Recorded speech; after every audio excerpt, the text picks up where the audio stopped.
So, man, it is a pleasure to be sitting here talking to you. I'm more excited after talking to you off camera and getting to know you off camera. And I'm like, people need to know Atiya. You know, let's jump into this right away. Mm-hmm. You're in a same-sex marriage. Mm-hmm. And of course, you know, people frown on that still in this country today. Yeah. And you are foster parents of 4 girls. Mm-hmm. And you know that's going to be frowned upon in a big way because it's 4 girls. One of the things you're going to have, I'm assuming you'll have to deal with is, are they going to lean more that way, or are they going to make fun of when a kid is just being a kid saying, oh, this girl likes me? And that may be just a kid being curious, but how are they going to handle that? Well, I think that has happened before. And they come to me because of my preference. Right. So because of the past, I never acted on it. At first, I always held it inside. Mm-hmm. So nowadays, younger children, they act on it more. They're out more. Mm-hmm. So when they come to me, I say, well, look, you know, do what you feel. Don't do what you think others around you should mm-hmm. do. You get what I'm saying? Right. Because sometimes children, they do like some kind of like a trait type thing, or they'll follow other people. Right. And I'm like, don't do it because of the crowd. Do it because of what you feel. Because sometimes they doing it because sometimes something's going on at home, or something has happened to them, and I'm trying to persuade them, don't do it because of, you know, another child mm-hmm. is doing it, or because of. But can a kid actually even know sometimes what they're feeling? I mean, sometimes they can be confused about what they're feeling. What age? I mean, let's say between the ages of, let's say, 6 and 10. You know? Mm-hmm. Well, I've never had a child ask me that at 6 and 10. Right. Because that's still developing at that age. And that's where I'm going, right.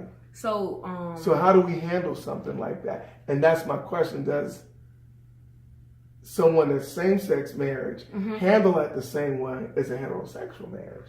Do you give judgmental? Do you give them the same advice? I don't judge. Right. A lot of people judge, and they go off of what the world does. So I don't. When I give people advice, I don't go off of a judgmental frame of thinking. I go off of what their environmental or what mm-hmm. has happened around them. Right. I kind of sort of analyze what's going on, because that can sometimes be persuaded with whatever has happened in their lives. You get what I'm saying? Mm. Because sometimes ages 6 to 10, you never know. It could be it could be a joke. It could be, you know what I mean? Right. So you have to be careful. You have to be careful how you handle how you handle stuff like that. Because as an adult, I can't go and persuade a child to do anything that way, and neither can I say no. This is what this is to be. You know what I'm saying? Right. So I have to ask questions. I can't give a direct answer. Right. You get what I'm saying? Right. And sometimes heterosexual couples, they will, like you say, they'll say, well, that's not, But they immediately do a judging type thing. You know, they'll judge the situation, and they'll put their own personal opinion into the situation versus, why is this child doing this? Instead of understanding where they're coming from. And what I'm thinking, as we're talking, what I'm thinking about is that could have, I'm not a therapist, I don't know anything about it, but that could have contributed to a lot of suicide, a lot of hiding and taking forever to come out, because that may have been what that child was feeling at that point in their life naturally. Yep. And realize, oh, this is bad. I will never say I feel this way. And sometimes when you come to an adult and you thinking you coming to an adult, and when you want to talk to that adult, they sometimes immediately tear a child down. Right. Versus building them up. And building a child up is going to the source of where it's coming from. Right. And not immediately knocking wherever that's coming from down, because that doesn't mean they're going, oh, I'm about to go and I'm about to go do this and do that. Sometimes that child is searching for something. Searching. You know what I'm saying? And they didn't get a fair chance when you just knocked them down. Yep, they didn't. And they immediately judge it. And they immediately put their own personal feelings into the situation. Even if I know it's their child or their niece or their nephew, but that doesn't mean that you immediately jump to that conclusion without figuring out what it is. What would you say to parents that, it's a lot of parents going through it. I know. What would you say to those parents that 6 to 10-year-old, even teenage child may be going a direction of being homosexual or gay or whatever terminology that feels? Just a little comedy. Turn the TV off. Turn the TV. I mean, to be honest, turn the TV off. Right now, it's a lot of persuasion coming through this. I'm telling you, the TV. Because they're acting out what they see. You get what I'm saying? So turn that TV off. Turn the TV off. And take time out to be a parent and get to know your child. Turn the TV off. That's good. Even parents. Right. Because they're making these decisions through what they see on TV as well. They're not making decisions of education educational decisions or theories behind the decisions that they're making for their child. They're like looking on TV like, my child not going to do this or this or that, but they're not making the right decisions through what that child has been through. Right. You get what I'm saying? And both the parents and the child are making these decisions based on what they're saying. Turn the TV and that's something. Turn the TV off. Your kid comes to something, turn the TV off. Have a conversation. Take the phones. Take the phones. Turn the internet off. Wow. Everybody keeps saying, oh, let's use the internet, let's use tablet. I understand what they're saying because technology is wonderful, but it's killing us because everybody thinks that the stuff that's on the TV and the internet is how we're supposed to dictate our lives. And some of that comes from that. Look at technology is a gift and a curse, right? Yeah. It is, because we need it to look up some stuff. We need, but it can't answer all our questions. Right. The experiences in your own personal life can answer that. But if you going on there, if you using that to answer your child's question because he or she is, homosexual, then then that child's going to be hurt. And some parents are relatable when it comes to that, right? And sometimes they allow their child to act like they're in this lifestyle, and it's like an act, they're acting like right. And sometimes it can be, it has become like a trend. That's that word I've been trying to get out of my head. A trend, and it can be dangerous. Yeah. Very dangerous. Very dangerous. Because they're not educating them. Right. This can happen especially our boys. This can happen if you're out there having sex with such and such guys, multiple guys, older guys. Right. They're not educating them, and they're just like, oh, look at him, he's cute, or I'm not dressing him right. But this is more to it. This is not. It's not. If that's your child and you want to be supportive, you have to be careful how you support them. Educate them. Educate them. I love that. I really dig that. Educate them. So you and your partner, your wife, adopted, foster parents to 4 little girls. We talked about that. I think it's awesome. Let's jump into why you did that. How you basically saved these little girls' lives in a sense, because they would have been separated, wouldn't they? Yeah, it was weird because we had been. That's heartbroken.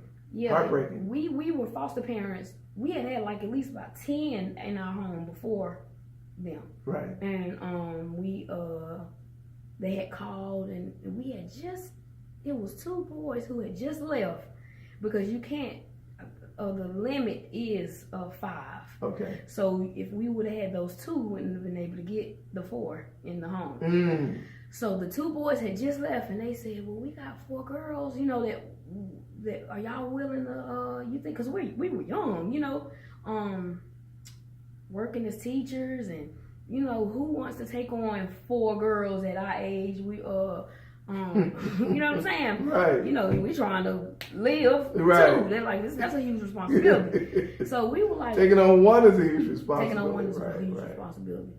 But prior to that, we always had that push to try to help, even in the classroom. Right. We always, if a child needed anything, we would call the parent, what you need.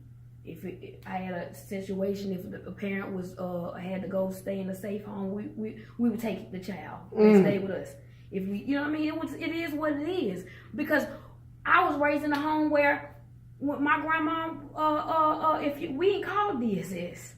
You come stay over here. You get what I'm saying? Right. That's what she told us. Right. I mean, I wasn't there, but that's what my mom and them told us. Right. They didn't call DSS. We didn't call them, but now, you know, family stepped up. Yeah, it didn't matter if they went family. Y'all come over here. Y'all, we gotta do. You do what you have to do. Right. So I guess it's just. I get what you're saying. You know what I'm saying? Right. You come over here, Billy James. Community was community back yes. then. I got you. You come over here. We got you. No DSS. You come over here. Mm-hmm. Okay. We know your mama's situation. You come stay over with here. us for a little bit. And back then it was a non-judgment free zone. Yes. So we knew you were safe. That child was safe. That's right. And didn't feel less than. Yep. And wasn't ashamed because your neighbor was your family. Yep. Right. That's good. And that's what I have. And that's what you have today. Yeah. So when you see situations like that, as a teacher, you do something about it instead of talking about the kid. Talking about it. Yep. Yeah. So Maya was in the system. Right. She came out of the foster system. Right. She was taken away from her mom in DC. And she came from 9 siblings, and they were spread out. So that was another reason why we wanted to give back. Because you've been there. She's been there. Well, your partner been there, right? So when we came into it, and going to school as a learning about birth through kindergarten, we realized they told us that some of the actually we had to take the classes, and in the classes they gave us a broad example. Classes for being a foster parent. For being a foster parent, you have to go through classes. They gave us a broad example. Most of the children are not going to come in perfect. You know what I mean? Who exactly? Who that's a traumatic situation. You know what I mean? That it doesn't matter what home you come out of. That's your home.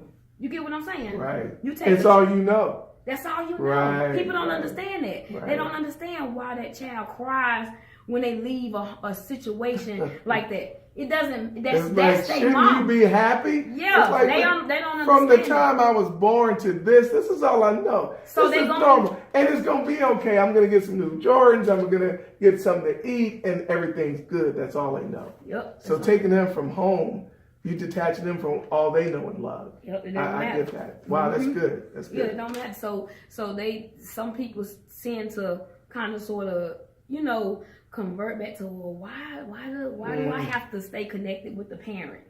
Why do I have to co-parent? And I'm like, well, that's that child's parent. You know what I mean? They might have made mistakes in their life. You know what I mean? They might not have made the right decisions, but that's still who they are. You know what I mean? So when we went into it, we learned that a lot of children that come into the foster care they have a disconnection because of that birth to kindergarten growth. They didn't get that nurturing. You know what I mean? They got the nature part, and they understood how to survive on their own. You know what I mean? Right. But they was missing that nurturing. That you know what I mean? So we had to learn how to go back and reteach. Right. You know what I mean? Right. And survival without nurturing can be a dangerous thing. Yeah. And based on what you've seen. Yeah. Why that's it. So you had to go back and back. teach these 4 girls that nurturing part. Yes. Oh, that's so deep, man. And they so smart. Kids are like sponges. Right. Everybody, they just they just pulling it in. Right. It's been 3 years and they still learning. Right. Kids, they're not perfect. What child is perfect? What human? What human? What is adult? perfect? What adult is perfect? Right. That's why we're saying. That's what I'm saying. When if you want to go into this fostering thing, you have to go into it with the open mind. Some people say, "No, I just want one child. I don't need siblings. What if one sibling is bad? What if one sibling I don't want that sibling?" And that's right. What do you mean? You know what I mean? That doesn't make sense. You have to take the time out to figure out. Going back to that again, what is the source? You got to get to the source. Right. Clearly, something is going on. Right. But that's just. So if you're gonna, your suggestion is that if you're gonna consider being a foster parent, find out if that kid has a sibling, and make sure they stay together. Make sure right. at least and two of them. At least 2. Because one of the things that you were saying earlier before we started recording is that sometimes they separate the kids in different states. Man. Siblings. We in Winston, we don't have it. There's no foster parents. We need some foster parents. And that's why. Because there's nowhere for them to go. They Tennessee, they in Charlotte, they in Burlington. It's nowhere for them to go. This city, I mean, come on now. Wow. Where are we? What are we doing? Right. You know what I'm saying? I mean, we need some help. Right. I say what a blessing for those little girls that you and your partner. I had 5. Took them in. I just lost one. Right. And went back. You know what I mean? But I had 5. You had 5 for about 2 years. But the 4 you still had. Yeah, I had 4. And I say what a blessing. But to those that say, a blessing, they're gay. That is not a good thing for these little girls. What do you say? The only thing I could say is you have to look at my life. I don't know how they'll see it. I don't know. Just follow me on Facebook. No, just I follow you. Because you yourself went through 15 different schools. You had your own. I had my own issues. So you know what it's like to be patient. What it is to be patient. I understand what it is to be hurt. So with that said, because I'm saying, what do you say to people that judge you? You're giving these young ladies love. You're keeping them together with their siblings. Mm-hmm. They're going to grow up together. Yep. And you can't define love other than love. Right? When you look at the definition of love, you can't redefine love. And you and your partner giving them that. I watch you for about 30 minutes when I walked into this class and watching how you deal with your kids. Watching you run a kid down, bring another kid in and say, listen, I need you to help him. Mm-hmm. No matter, here's how you do it. And you gave him the details. And you say, it's going to be tough, but we can get this done. If you have to call me. And we're going to make sure we get it done. I watched how you did that. And what you didn't know that I heard is when that little boy is walking out, you said, hey, I love you. And I'm like, oh my gosh, how can somebody say, but she's blank? Beautiful, I get it, Busta, but she's blank and shouldn't have these beautiful little girls. What do you say to those people?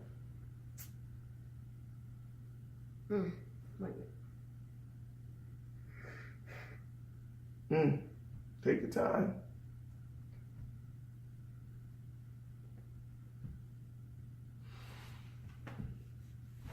Let me get this here.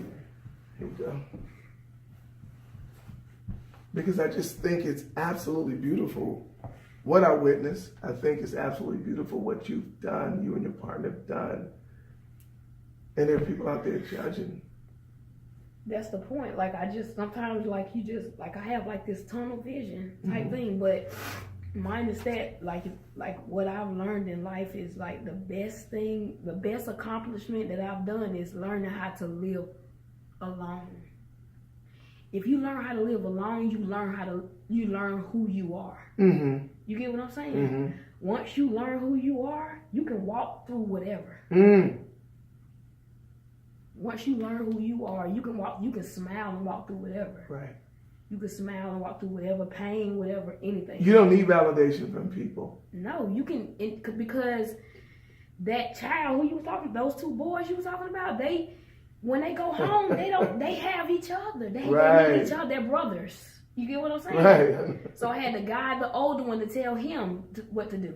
And that's you get what I'm saying? I watched you teach him how to lead his little brother, and the And way then, you did it, man, I'm sitting there thinking like, wow, this sister is bad. And at the end, you was like, remember, I love you. And I'm like, I was going to say it in here, but I had to say it out there. Right, but still heard, yeah. you know? And it's one of those things where when you said, I love you to that little boy, and you didn't know I heard that, that's a good example of be on your best when no one's watching. Mm-hmm. And that's just awesome.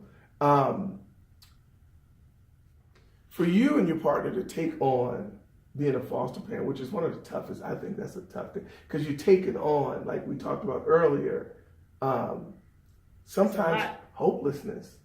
Kids are feeling hopeless and those type of things. Yeah. Who is someone that inspired you to be who you are today?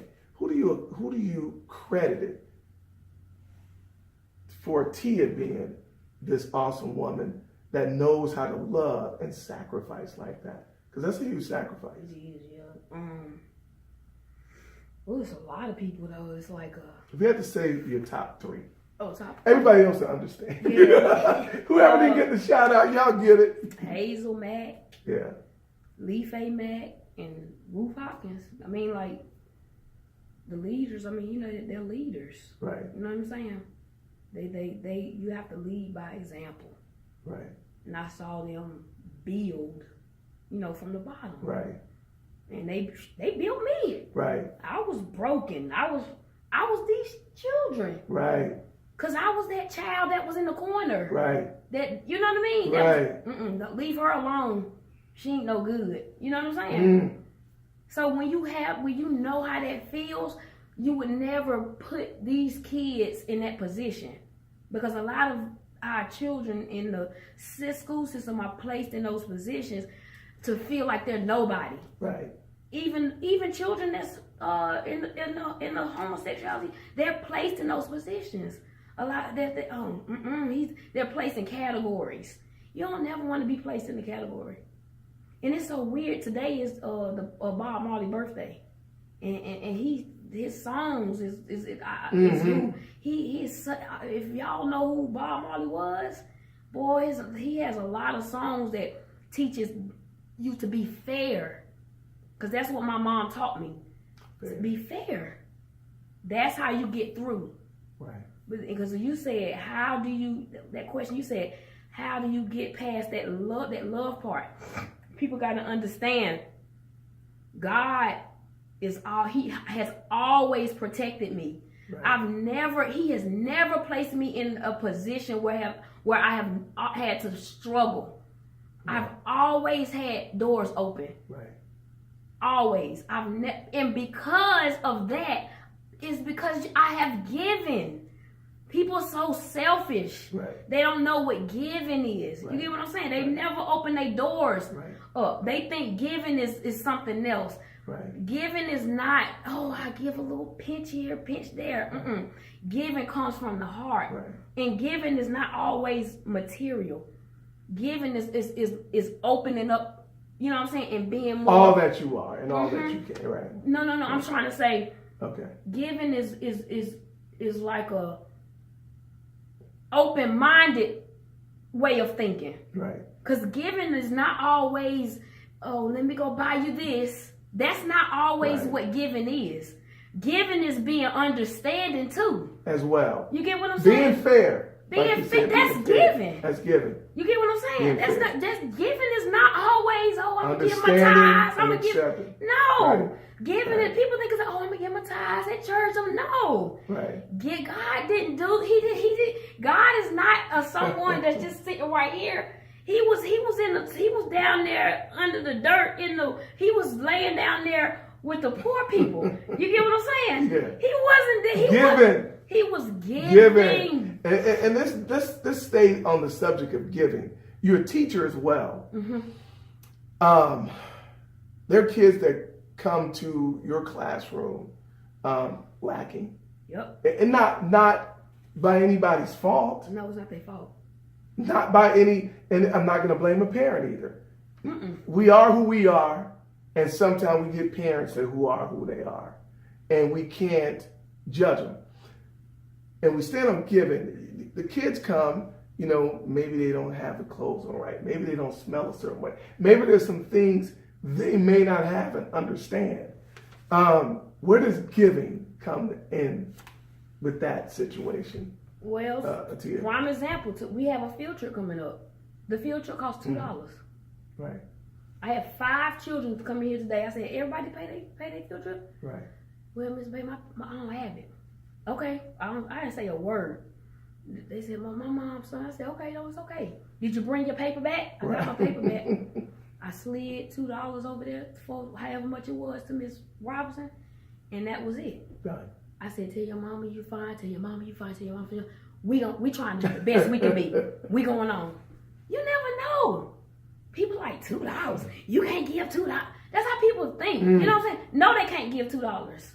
Exactly. When children go home, that parent's main focus is getting food on the table and survival. That's why I keep trying to tell people, education sometimes might not be at the top of their list at that moment. You know what I'm saying? That is so good you said it that. might not be, but it's going to be surviving. Surviving Could be on the top of the list. Keeping the lights on. Yes. Food on the survival. table. And so my job is to tell them, for your job is to education to be at the top of your list so you can get out of it. The students. Yeah. Good. That's what I tell them. Good. Your job is not to be concerned with the lack, it's the whatever you can to make sure, and not to judge the parents, is to do your part to say this is why education is important, and this is what everybody have. Right. Of course, everybody have that conscience in the back of their mind, like, oh my God, right? You gonna have those days, right? But you still got to keep moving. Yeah, I done came here and bought shoes, clothes, giving. I done took. Well, I don't know if you heard me yell down the hallway a few minutes ago. I'm gonna pick you up tomorrow. I heard you. We going to get haircuts tomorrow. I heard you. You know what I'm saying? I've been doing that since. Yeah, I've been. But I don't have to go on Facebook. I don't have to say that. You know what I'm saying? That's why my doors always been open. That's why God always opened my doors, because I don't have to tell the whole world what I do. Right. You know what I'm saying? You see a kid need. You don't go talk about it. You don't go like this. Do something about it. I'm saying, what, man? What we need to do? What we gotta do? The reason why I started that program, I'm gonna start that program, is because a lot of my Hispanic families can't afford the after-school programs and the vouchers. So let's get to that. There's a program you and your partner are starting this summer. Coming up. Spring. This spring. Oh, this spring. I'm sorry. I thought it said this summer. Tell us about that program. It's a tutoring program. Tutoring. Art. I kind of want to do tutoring art. and the arts. Yeah. Together. Tell us about that program. I was going to get to that. So I just now that we're here, let's talk about it. I noticed a lot of my Hispanic children, they love art. They're very like that. Like I tell them, man, you're gonna be an architect because they could just build. You know, right. They're very good at math, and I'm like, man, y'all are so brilliant. Right. You know, because I don't have that skill. You know what I mean? And so I said, well, I don't see them. I don't see them going to the after school programs, and I don't see them going to the daycares, and you know, I don't know. I mean, I know why, because of the situation with the. You know, them living that they're supposed to have, so they can't get the vouchers. They can't get, you know, so I want them to be able to experience going to an after school program, but they don't, and the money that is not as much, what I'm offering, the pay that I'm offering is not as expensive as, because everybody can't go to the Sawtooth Center. That's right. You know, prices, you know what I mean? So I said, well, let's do the tutoring for some of the kids who needs it, and let's do some art. And the art is just going to be specifically based around each week. They're going to have a theme. You're going to leave out of that week with something in your hand, whether it be a collage, whether it be a portrait, whether it be a t-shirt that we didn't, made something. You know what I mean? I don't care if I got to go out my pocket. It doesn't matter. Either way, I'm going out my pocket because the price is not. So I said Monday through Thursday, let's get these kids over there from 5 to 6:30. That's a whole hour and a half in the after school program for an entire month for $100. Oh wow. That is a good price. Yeah, that's a tape. That's a steal. And you get a tutoring from two people that have. I have 2 degrees and 1 master. Right. I know how to move a child. Right. I know how to move children. She knows how to move children. You gonna get the results. Right. You know what I mean? And the thing I noticed about the program that you're doing is, you're doing the tutoring, but you're also tapping into their natural gifts, because everyone has a gift. Everybody. But sometimes we don't catch it in time, because not everybody's going to go to college and be this, magna cum laude and all this kind of stuff. But everybody has a gift, and your program said, hey, listen, this part of what we're doing after school, we're going to tap into your gift. Like you said, this little boy can build. You catch him now, Atiya. By the time he graduates, 21 years old, he has his own construction company. That's what I'm saying. Thanks to people like yourself. And his mom might not even have the money, and I will tell, please bring him over there. And I'm not only going to tap into that. We're going to do some skill building. That's what's up. We're going to build these self-esteems up. Because when these children go home, their parents, you never know what they're going through. You know what I'm saying? People take stuff for granted sometimes. Right. And it's just, so we just need to focus on ourselves and focus on what we're supposed to be doing. Cause see we just had a program last week over at Other Sons. It was called Juice and Paint. Right. And the children were the entrepreneurs, the vendors. Right. They came in and they vended. It was the kids. They presented what they needed to do. Right. What they was they sold their stuff. Right. And they had a little juice and paint, and they painted their little pictures. It was right. So they're drinking a little juice, painting pictures. Like the after. wine and paint, Yep. the juice and paint. It was before the How cute is that? Yeah, wow. I'll show you the little pictures afterwards. Wow. Yep. You're doing some fantastic things, Atiya. What do you want to leave the audience with that's watching this? What do you want to leave them with? Frederick Douglass said it's easy to build a child up but it's harder to build an adult, because that's why I work with children, because I can't go back and build you. You get what I'm saying? Because that's years of you know what I mean? Craziness. Busta Brown is crazy. And then but if we come together, yes. You know what I mean? If we open that our minds up, like I was saying, give. If we could just do that, we just need some foster parents. I mean, we need somebody anybody can be a foster parent if they're willing. Whether you a couple that's a same-sex couple, or whether you are, believe in whoever you want to believe in. I ain't trying to be funny. I mean, you can't be too crazy. They're not going to. Long you have that love. That love. That kind of goes along with a quote that you had said. Give us that quote. Once you understand the stages of a child's background, you can move a child forward as a teacher. Meaning, when you in a classroom, when you out there in the world, as a teacher, everybody is a teacher. Right. In your own ways. But you have to understand that, going back to when we first started this tape, from their experiences in life, because that's how this is. You have to understand where that child comes from, and you have to understand where he was his upbringing to teach him. Because if you can't get to him unless you understand where he's from. Right. You can't. Then once you get that, then you got him. You got him. then he got you too, because he loving you. It's easy to connect because now that girl or little boy trusts you. Yep. And that's where it all comes from. And like you said, you can teach them to teach, like you did with that young man and his little brother. Mm-hmm. That's good stuff. The oldest one, he's in my class. Right. Yeah. That's good stuff, man. Appreciate you, Tia. Thank you. Keep doing what you're doing. Real quick, what would be a first step to become a foster parent for those who are viewing this going, wow, I want to be a foster parent? Yeah. What would be that first step? They have different agencies. Right. But if I'm through DSS, which is downtown, of course. Right. But you can call DSS, ask for the foster parent agency, and then they'll take you through the steps. Right. But then it's those other agencies, I don't know. Just go online, type in, I want to be a foster parent in Winston-Salem, North Carolina. Right. And call. And all kind of stuff will pop up. Yep. Appreciate you. Yep. Stay good, gorgeous. I love your smile Love too. you too. Boy, Thank you're you. beautiful. Yes.